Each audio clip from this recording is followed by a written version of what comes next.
It's surprisingly common in games for bugs to become features, and Apex is no stranger. Like the glitch Apex added as a perk, the thing you do every single time you play Apex that is a glitch, and much more. But let's start with something controversial, because it's no secret that most of the movement tech in Apex is just abusing glitches. Seriously, look at this. When Respawn were creating Apex, they gave all players the ability to mantle walls by slowly climbing up them. And they made it so whenever you were mantling, you were very free. You could turn away and stop mantling, or just take your hands off the jump button to stop climbing. This made the game feel really fluid and smooth, but they didn't realise giving players the ability to stop mantling at any point during the mantle resulted in a side effect: wall bounces. Wall bounces are perhaps the easiest movement tech that's not intentional that anybody can do. All you have to do is slide into a wall at an angle, start climbing the wall for a millisecond, and then jump off, allowing you to do this really cool movement. Like I mentioned, this was never intended to be a feature, it's actually a glitch, but people love it that much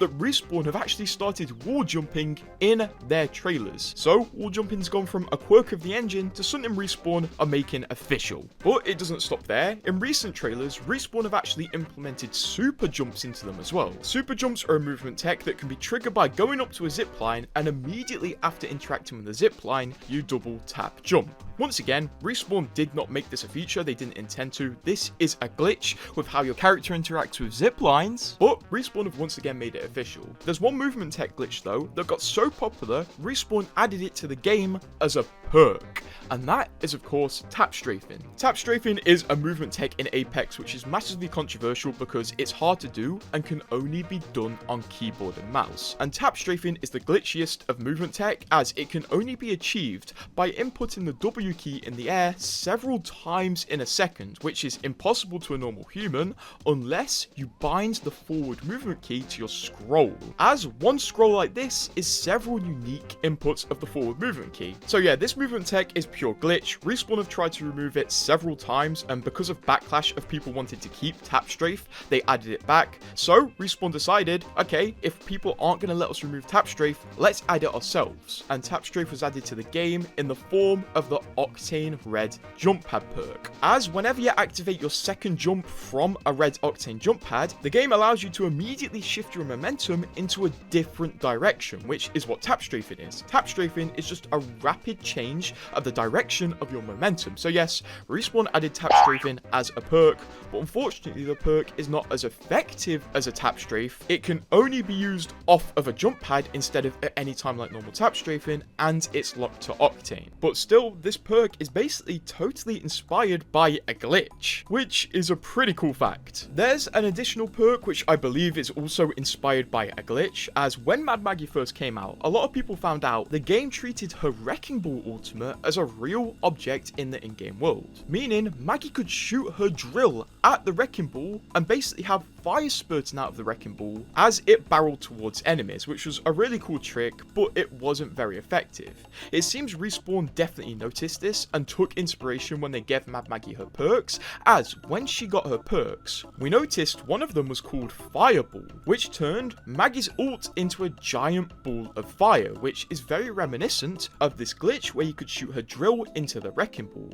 And as well as that, when this Wrecking Ball with the Fireball perk exploded, it left 2 thermites on the ground. So in my eyes, Respawn kind of took a community glitch and then made it a feature in the perks as well. There are many other examples in the perks as well of Respawn taking ideas from the community to create perks, as Crypto has a perk called Off the Grid, which was inspired by a community joke about giving Crypto an ability called Off the Grid.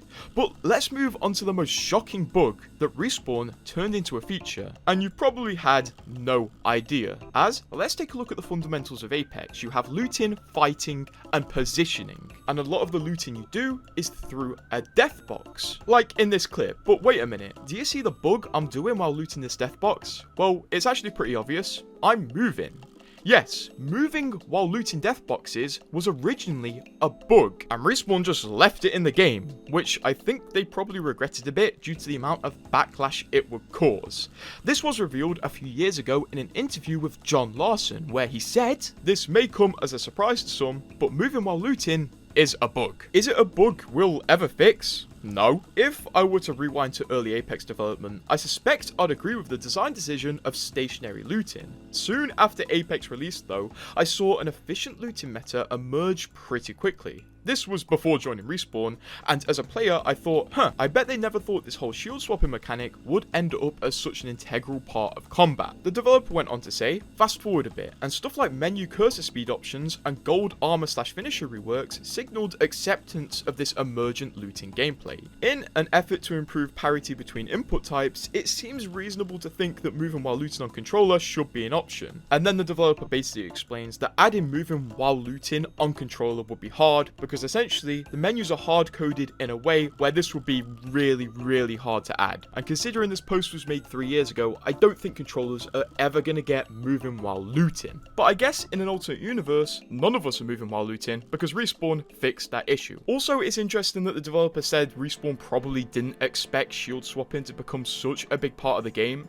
because they likely didn't, and they probably didn't even consider that this would be such a big part of the game as it went on. Although it was clear when they switched up how the Evo armor system worked and they gave everyone armor cores instead of pieces of armor, but they still let people shield swap armor cores, that they realized armor swapping had also become part of the game, despite being unintentional. There's one Apex feature though that started as a glitch back in Titanfall 2. You see, back in Titanfall 2, we had a class of weapons called the Grenaders, and every single one of these weapons would cause some sort of explosion. This is where it got interesting. As people leaned more into the movement of Titanfall, they realized they could use the knockback of these explosions, not to knock back enemies, but knock back themselves. This created genuine speedrun strategies where you would use explosions to propel yourself, and people also found out if you used the EPG properly, you could gain extra speed from it.